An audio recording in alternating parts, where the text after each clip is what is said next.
Bom dia, meus irmãos. Muito bom estarmos aqui, louvando o nome do Senhor, glorificando a Ele, e um momento também de aprender um pouco mais da sua palavra, que é de fato uma honra ter essa oportunidade de trazer a palavra de Deus. Venho da Igreja Presbiteriana de Santo Amaro, lá sou diácono, e venho também com a minha esposa, Érica, e com minha filha, Elizabeth. Ali atrás estão aquelas lindas. Meus queridos, hoje nós vamos falar um pouquinho sobre lutar contra o pecado. E eu queria que os irmãos abrissem lá, por favor, em Romanos 7. É uma leitura corrida, um pouco mais longa, do versículo 7 ao versículo 24, mas creio que o Senhor tem muito a nos falar nessa manhã, na sua palavra. Romanos capítulo 7, versículo 7 em diante, Paulo começa assim: que diremos então? Que a lei é pecado? De modo nenhum. Mas eu não teria conhecido o pecado a não ser por meio da lei. Porque eu não teria conhecido a cobiça se a lei não tivesse dito, não cobice. Mas o pecado, aproveitando a ocasião dada pelo mandamento, despertou em mim todo tipo de cobiça, porque sem lei o pecado está morto. Houve um tempo em que sem lei eu vivia. Mas quando veio o mandamento, o pecado reviveu e eu morri. E verifiquei que o mandamento que me havia sido para vidas, esse se tornou mandamento para a morte. Porque o pecado, aproveitando a ocasião dada pelo mandamento, me enganou e por meio do mandamento me matou. Assim, a lei é santa e o mandamento é santo, justo e bom. Então aquilo que é bom se tornou morte para mim? De modo algum. Pelo contrário, o pecado, para mostrar como o pecado, mostrar-se como pecado, por meio de uma coisa boa, causou-me a morte, a fim de que, pelo mandamento, o pecado mostrasse toda a sua força de pecado. Porque bem sabemos que a lei é espiritual, eu, porém, sou carnal, vendido à escravidão do pecado. Porque nem mesmo compreendo o meu próprio modo de agir, pois não faço o que prefiro e sim o que detesto. Ora, se faço o que não quero, concordo com a lei, que é boa. Neste caso, quem faz isso já não sou eu, mas o pecado que habita em mim. Porque eu sei que em mim, isto é, na minha carne, não habita bem nenhum, pois o querer o bem está em mim, mas não o realizá-lo. Porque não faço o bem que eu quero, mas o mal que não quero, esse faço. Mas se eu faço o que não quero, já não sou eu quem o faz, e sim o pecado que habita em mim. Assim, encontro esta lei. Quando quero fazer o bem, o mal reside em mim, porque, segundo o homem interior, tenho prazer na lei de Deus. Mas vejo nos meus membros outra lei, que guerreando contra a lei da minha mente, me faz prisioneiro da lei do pecado. Prisioneiro da lei do pecado, que está nos meus membros. Miserável homem que sou, quem me livrará do corpo dessa morte? Vamos orar. Pai, nós estamos nesse momento debruçados diante da Tua palavra, pedindo, Senhor, que o Senhor nos auxilie e seja propício a nós com Teu Espírito para que nós possamos compreendê-la, possamos aplicá-la em nosso coração e fazer com que tudo isso que nós ouvimos possa ser prático e fazer de fato diferença nos nossos dias. Te pedimos, Pai, que o Teu auxílio venha de encontro a nós, porque sozinhos não podemos fazer isso. Em nome de Jesus nós oramos. Amém. Esta é de fato a carta mais importante de Paulo já escrita aos irmãos de Roma. E essa passagem específica talvez seja a declaração mais emocionante já feita por Paulo em todas as suas cartas. Aqui nós vemos um Paulo despido de todo o seu ego, se expondo aos seus irmãos em Roma. Um homem que se coloca no meio deles, sendo um deles, suscetível ao erro e achado pecador diante de Deus. Assim é Paulo nesse momento. Mas como é que Paulo chegou nesse assunto?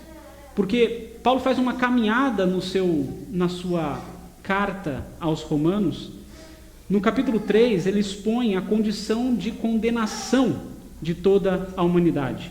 Ele diz, olha, não há um justo, nenhum sequer. Não há quem tema a Deus, faça a vontade de Deus.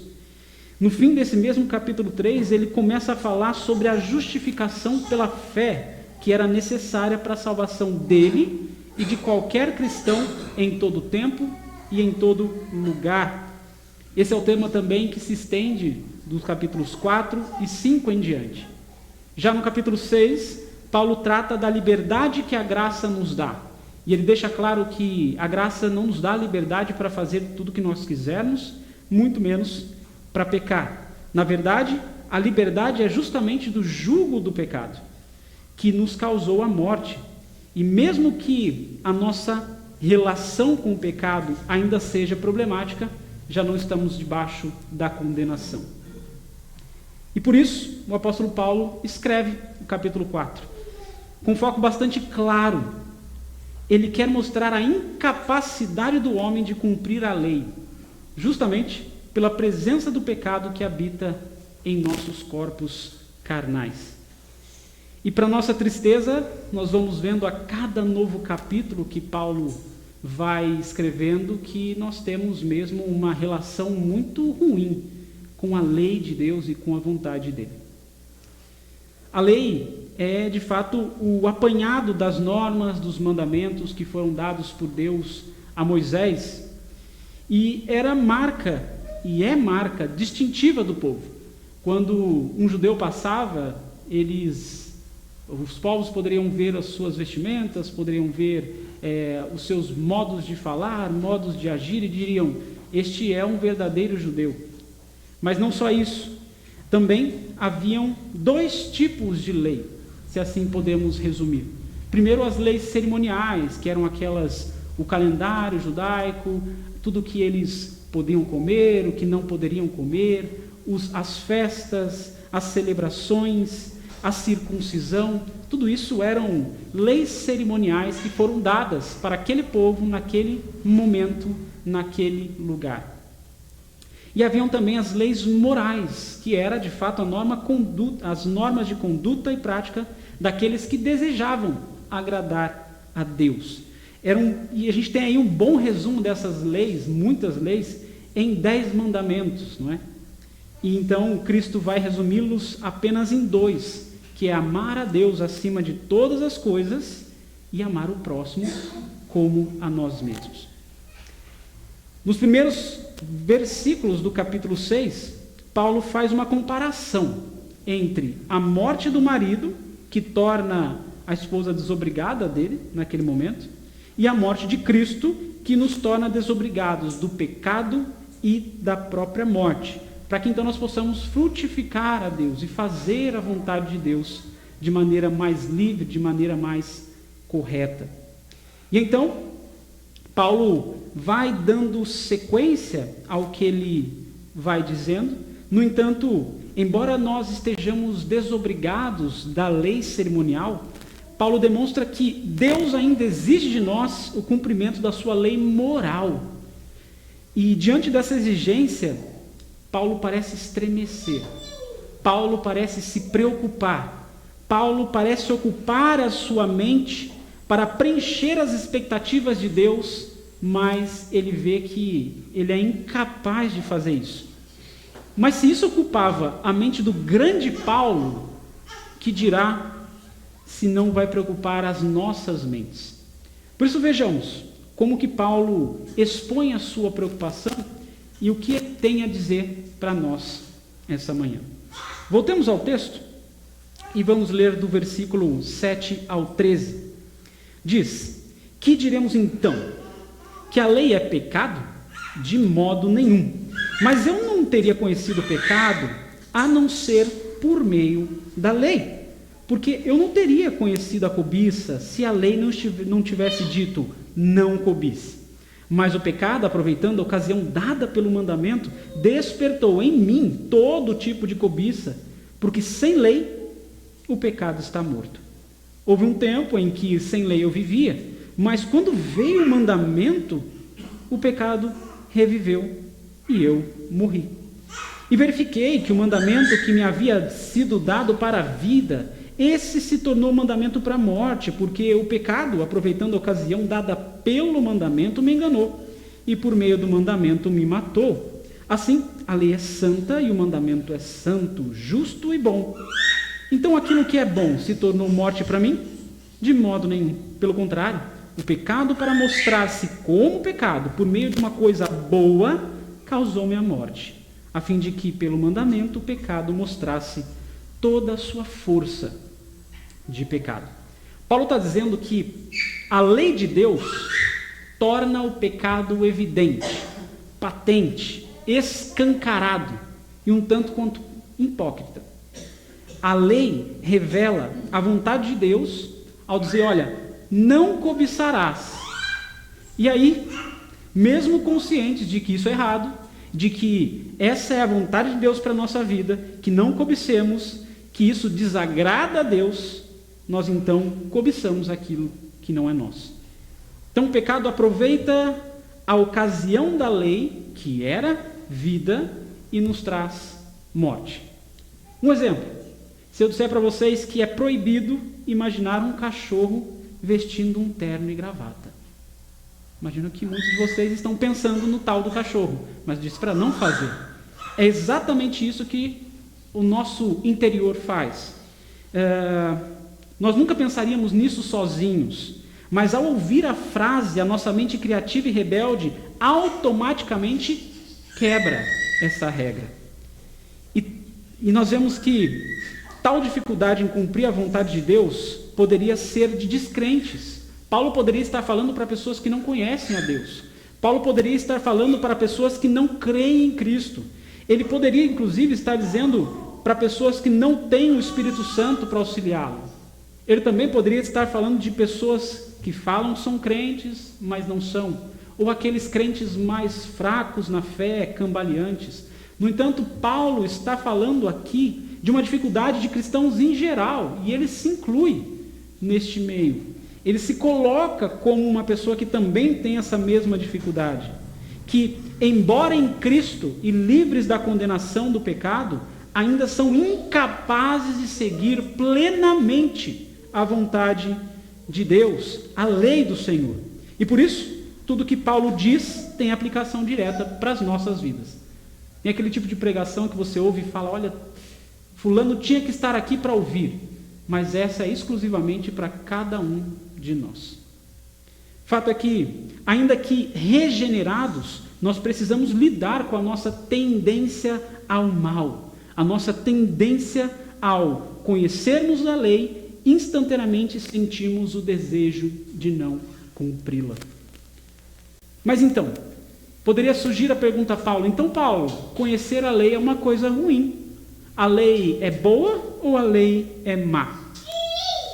Paulo poderia entender que a lei é má, porque uma vez que nós fomos preenchidos dela, mais juízo acumulado nós temos para nós do que antes de conhecê-la.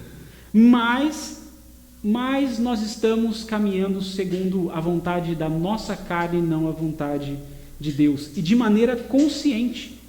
Mas o problema nunca foi a lei para o povo de Deus. Pelo contrário, a lei, como vimos no versículo 12, ela é santa, o mandamento é santo, ele é justo e ele é bom. Acontece que nós temos um tremendo problema que nos acompanha desde o Éden, que é o tal do pecado. O pecado que está entranhavelmente ligado a nós, que nós somos reféns dele, subjugados por ele, e que faz com que nós façamos aquilo que não queremos fazer. Ele nos engana, ele nos mata. O pecado habita em nós e então automaticamente se aproveita e desperta todo o desejo mau do nosso coração, toda a obstinação contra Deus. Dessa forma, o pecado toma um mandamento que é vida para nós, nos engana e nos mata. O versículo 13 tem implicações ainda piores para nós, dizendo assim: então aquilo que é bom se tornou morte para mim? De modo nenhum, pelo contrário, o pecado, para mostrar-se como pecado, por meio de uma coisa boa, causou-me a morte, a fim de que pelo mandamento o pecado mostrasse toda a sua força de pecado. Aqui é algo muito importante para nós entendermos. O pecado não pega somente coisas ruins e transforma em coisas piores.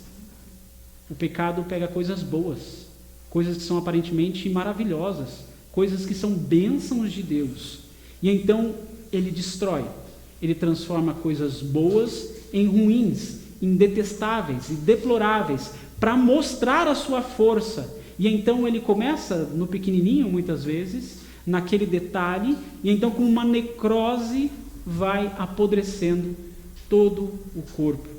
Assim é o pecado. Ele vai destruindo tudo que temos, tudo de bom que poderíamos ter, e para mostrar que ele está ali e que ele é forte. Não podemos brincar com o pecado por conta disso. Mas Paulo mostra a sua grande dificuldade. E qual é ela? Ele explica nos versos adiante, 14. Porque bem sabemos que a lei é espiritual. Eu, porém, sou carnal, vendido à escravidão do pecado. Porque nem mesmo compreendo o meu próprio modo de agir. Pois não faço o que prefiro, e sim o que detesto. Ora, se faço o que não quero, concordo com a lei que é boa. Neste caso, quem faz isso já não sou eu, mas o pecado que habita em mim. Porque eu sei que em mim, isto é, na minha carne, não habita bem nenhum, pois o querer o bem está em mim, mas não o realizá-lo. Porque não faço o bem que eu quero, mas o mal que não quero, esse faço. Mas se eu faço o que não quero, já não sou eu quem faz, e sim o pecado que habita em mim. E atenção aqui. Assim, encontro esta lei. Quando quero fazer o bem, o mal reside em mim. Porque, segundo o homem interior, tenho prazer na lei de Deus. Mas vejo nos meus membros outra lei, que guerreando contra a lei da minha mente, me faz prisioneiro da lei do pecado que está nos meus membros. Miserável homem que sou, quem me livrará do corpo dessa morte? Veja, Paulo declara aos irmãos em Roma a sua própria incapacidade de cumprir a lei. E ele explica isso de maneira lógica, apresentando sempre uma controvérsia. Ele diz: olha, a lei de Deus é boa, é perfeita, é santa e é espiritual, mas eu, Paulo, sou naturalmente carnal, não há nada de bom em mim, e então eu sou incapaz de segui-la. Na sequência ele diz: olha, no homem interior, seja na minha mente, no meu coração, na minha alma, no meu espírito, reside a lei de Deus. Eu quero fazer de Deus, eu amo a lei de Deus. Mas em meus membros, no meu corpo corrompido, resiste a lei do pecado. Por isso, o que ele sabe que é correto e quer fazer, isso ele não consegue fazer. Mas o que ele sabe que é errado e não quer fazer, isso ele se vê fazendo o tempo todo. E é uma lógica tão implacável, tão incontrolável, tão maligna, que o próprio Paulo declara no versículo 15 que nós lemos: nem mesmo eu compreendo o meu modo de agir. Eu não sei o que está acontecendo comigo. Eu tento e as coisas não funcionam. Eu tento, busco a santidade, mas eu continuo pecando. Olha, é difícil. Ele vê que não é algo racional, não é algo emocional, é algo espiritual. É uma guerra espiritual. O grande Paulo, o mais frutífero apóstolo, um verdadeiro homem de Deus, esse mesmo homem é incapaz de exaltar os seus feitos. Esse homem se considera o pior dos pecadores, olha para si e para a sua condição diante de um Deus bom, santo e justo, e de uma lei que é boa, santa e justa, e se vê reprovado. E após tantas tentativas em vão de agradar a Deus, Esse homem olha para a sua natureza caída, profunda agonia, frustração, e ele exclama um dos mais belos pedidos de socorro da Bíblia: miserável homem que sou, quem me livrará do corpo dessa morte? Miserável homem que sou. A palavra grega usada para miserável pode ter aí dois sentidos, e aí vai dar mais clareza no sentimento de Paulo naquele momento. O primeiro é aquele que nós já entendemos de miserável, é aquele que tem o sentido de pobreza.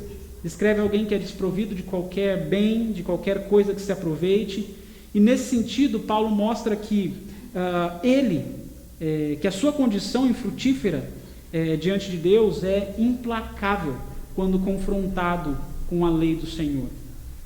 Mas o segundo sentido, esse ainda mais amplo, mais profundo, descreve alguém que foi espancado, alguém que está cheio de calos, de cicatrizes, com efeitos colaterais graves e de um contínuo impacto físico. Se esse foi o sentido pretendido por Paulo aqui, ele pode estar ecoando algo que ele já disse lá em 1 Coríntios 9, no versículo 26 e 27, que diz assim: assim corro eu também, não sem meta, assim luto, não como desferindo golpes no ar, mas esmurro o meu corpo e o reduzo à escravidão, para que, tendo pregado a outros, não venha eu mesmo ser desqualificado. Sendo assim, a condição miserável do apóstolo não se daria apenas pela sua condição caída ou pobreza física, mas por um desalento constante, por uma cansativa e esmagadora vigia por si mesmo. Um apóstolo que tinha muitas igrejas para cuidar, muitas pessoas debaixo dele, que dependiam da sua obra, dependiam do seu apostolado. Ainda assim, precisava focar não só em vigiar pelos outros, mas talvez a sua luta maior era vigiar por si mesmo. E aí então, quem poderia livrá-lo do corpo dessa morte? A dor do pecado é um sentimento que só um verdadeiro cristão pode sentir. E só quem passa por isso, só quem busca negar e mortificar a sua carne a cada dia, para que, tendo ele pregado a outros, ele mesmo não fosse reprovado, só quem entende isso, só quem passa por isso, sabe o quanto dói. E só um cristão verdadeiro pode passar por isso. Porque alguém que é do mundo peca e não sente nada. Alguém que é do mundo peca e não vê uma necessidade de arrependimento. Mas nós que estamos em Cristo, sim, e o pecado nos faz inimizade contra Deus, nos traz um muro contra Deus. Por isso, nessa condição profunda, Paulo faz uma pergunta que não é em vão, nem retórica, não fica sem resposta. Ele pergunta novamente: miserável homem que sou, quem me livrará do corpo dessa morte? Quem me livrará da condição de morte? Quem me livrará dessa inimizade com Deus? E quem poderia defendê-lo? Não é? Que Paulo pode querer emprestar o mesmo sentimento do salmista lá no Salmo 121, quando ele disse: olha, ele leva os meus olhos para o monte, de onde vem o meu socorro? E para Paulo, a fonte de esperança, a fonte de libertação, de redenção do seu corpo caído era a mesma do salmista: o socorro viria do Senhor.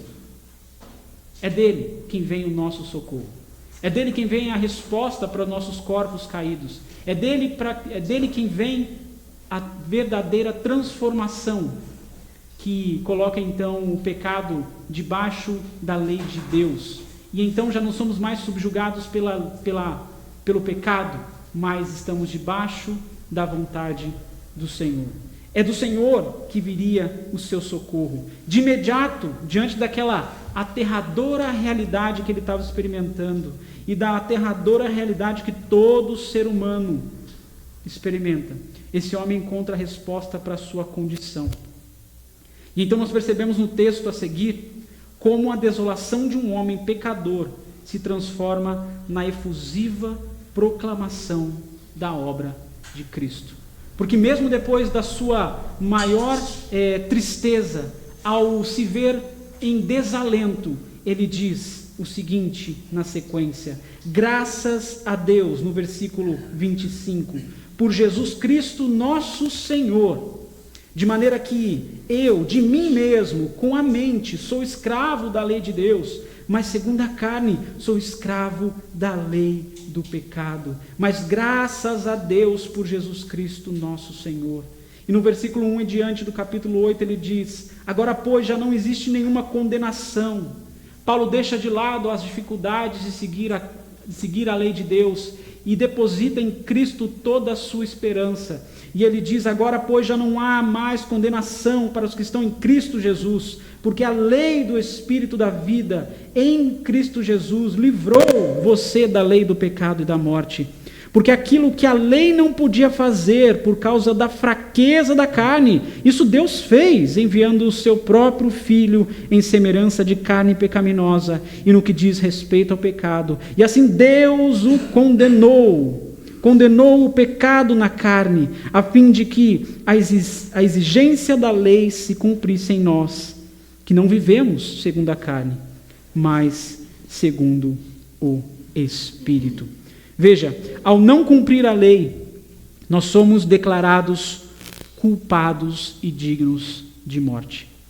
Essa é a nossa realidade. Fica claro a Paulo e também a nós a necessidade de um mediador aí. Ele se vê diante de um Deus que é santo, justo e poderoso e fiel para cumprir tudo o que ele diz. E ele se vê então pequeno, sujo, impuro, pecador. E ele vê a necessidade de ter diante de Deus alguém que fosse um advogado, um auxiliador, alguém que traria a redenção, que pagasse por uma dívida que ele era incapaz de pagar.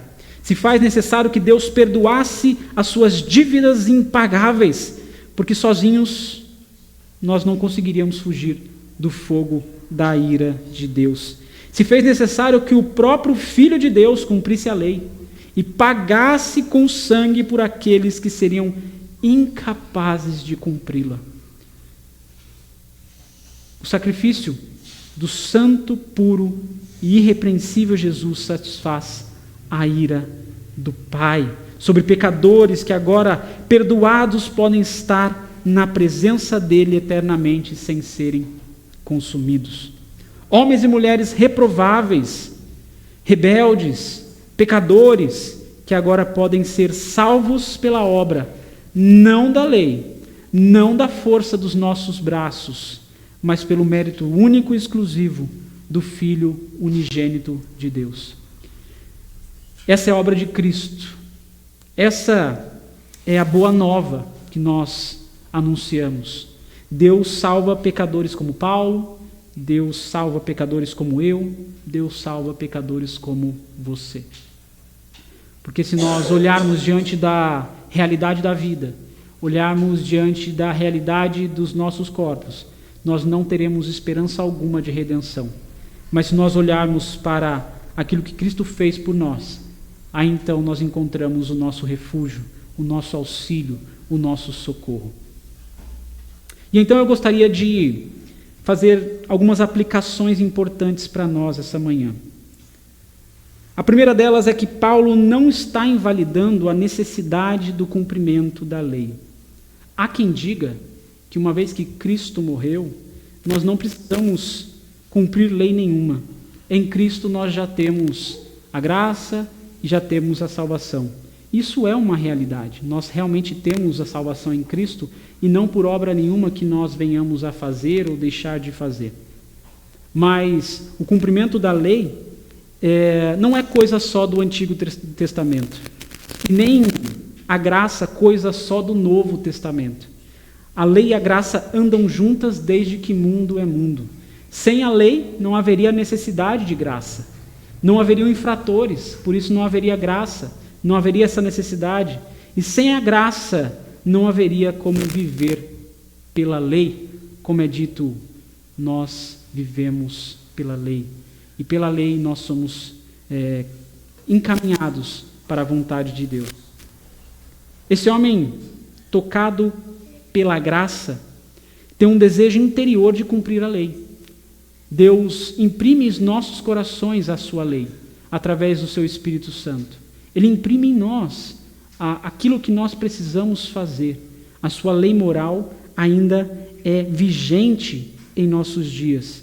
Esse homem que agora não cumpre a lei porque é um judeu que está em Jerusalém, mas cumpre a lei porque entende que isso é agradável a Deus em todos os tempos. Esse homem que já não cumpre a lei para ser salvo, mas cumpre a vontade de Deus porque já é salvo. E isso é importante, cumprir a lei, cumprir a vontade de Deus, porque já somos salvos. Isso valia para ele e vale para nós também. Porque Cristo disse algo parecido lá em Mateus. No capítulo 5, versículo 17 a 19, ele diz o seguinte: não pensem que vim revogar a lei ou os profetas. Não vim para revogar, mas para cumprir. Porque, em verdade lhes digo, até que o céu e a terra passem, nem um i ou um tio jamais passará da lei, até que tudo se cumpra. Aquele, pois, que desrespeitar um destes mandamentos, ainda que dos menores, e ensinar os outros a fazer o mesmo, será considerado mínimo no reino dos céus. Aquele, porém, que observar e ensinar, esse será considerado grande no reino dos céus.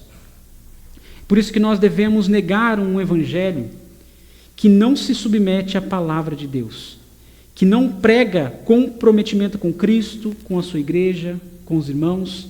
Nós devemos fugir de um evangelho que negue a necessidade de santificação, de transformação do nosso caráter. Por isso, Deus deseja se agradar em nós com a obediência à sua palavra, e isso inclui a sua lei moral. Então, a primeira aplicação é essa: Paulo não está invalidando a necessidade do cumprimento da lei. A segunda aplicação é que Paulo não está validando ou minimizando uma vida de pecado de um cristão que se diz regenerado. O poder da morte do pecado já não nos aprisiona e passamos da condenação para a salvação, com base da obra de Cristo por nossas vidas, e não com base nas nossas próprias obras.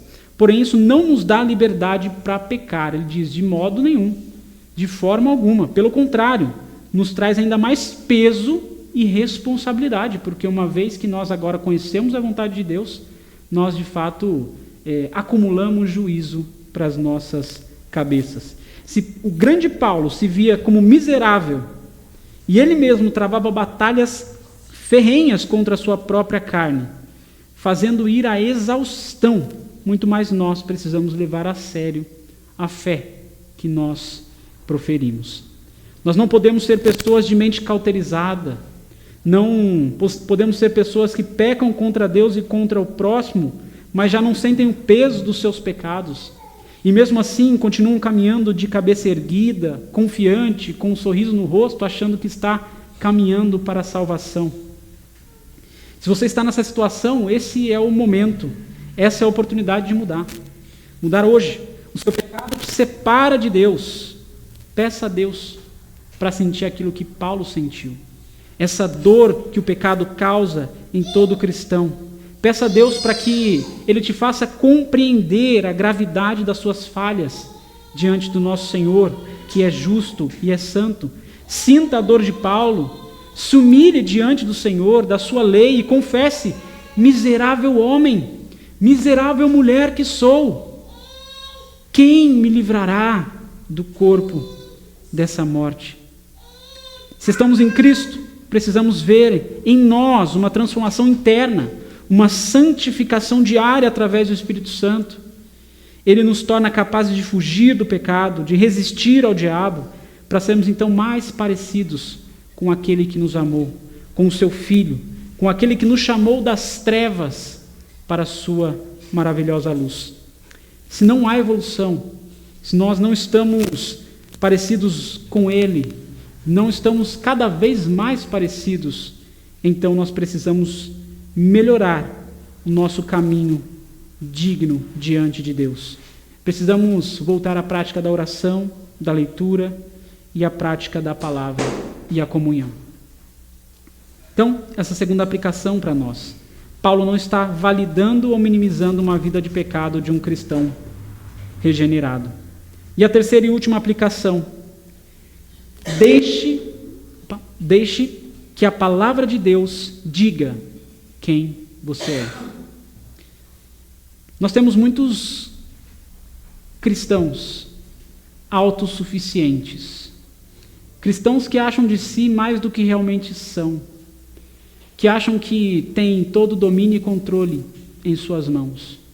E que têm condições de ir ao céu sozinhos. Eles não declaram isso, mas em seus atos eles os fazem. Porque eles depositam em suas obras a sua salvação.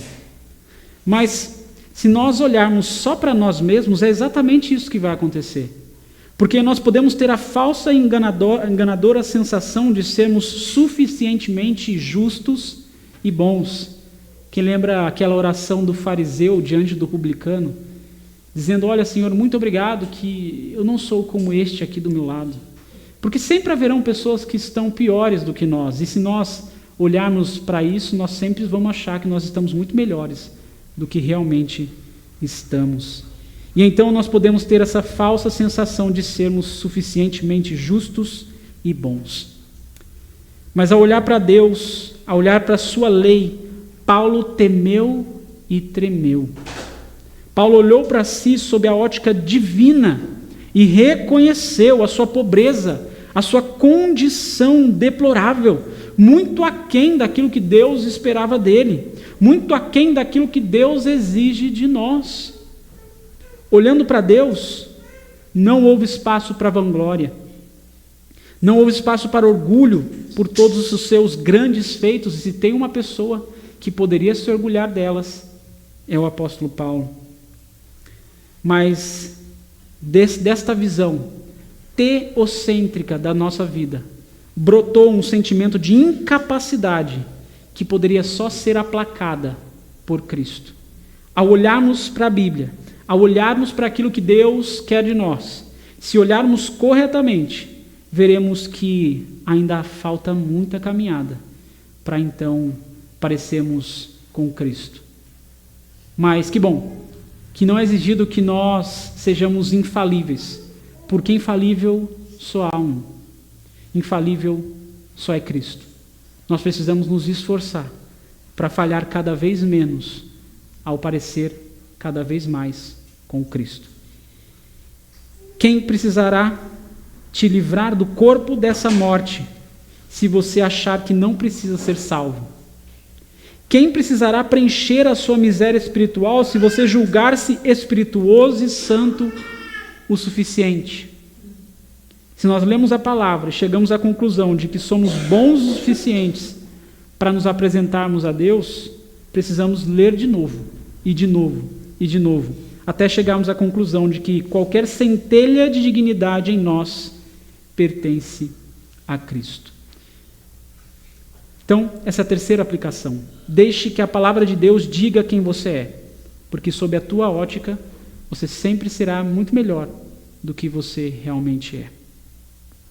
E assim eu concluo. Nós devemos compreender a nossa incapacidade de fazer a perfeita vontade de Deus. Mas nós nunca devemos normalizar ou menosprezar a importância do pecado. Pelo contrário, devemos continuar lutando até o nosso último segundo. Como cristãos reformados, nós temos a tendência de achar que uma vez que nós somos salvos, nós estamos ilesos de cometer atrocidades. E então nós, ao depositarmos a nossa fé em Cristo, como devemos fazer, deixamos de lado a nossa responsabilidade. E nós então podemos falar: olha, porque sou salvo, eu posso fazer o que eu quiser. Basta que eu então me arrependa. Mas, como nós vamos ver inclusive na escola bíblica, tem pecados que geram consequências para toda a vida, mesmo que nós nos arrependamos. Fato é que ainda que nós lutemos, ainda que nós corramos essa luta, esmurrando os nossos corpos, para então sermos mais parecidos com Cristo, ainda assim, essa luta não é solitária.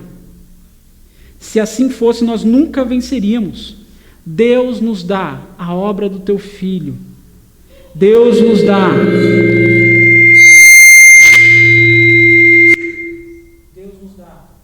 o seu Espírito.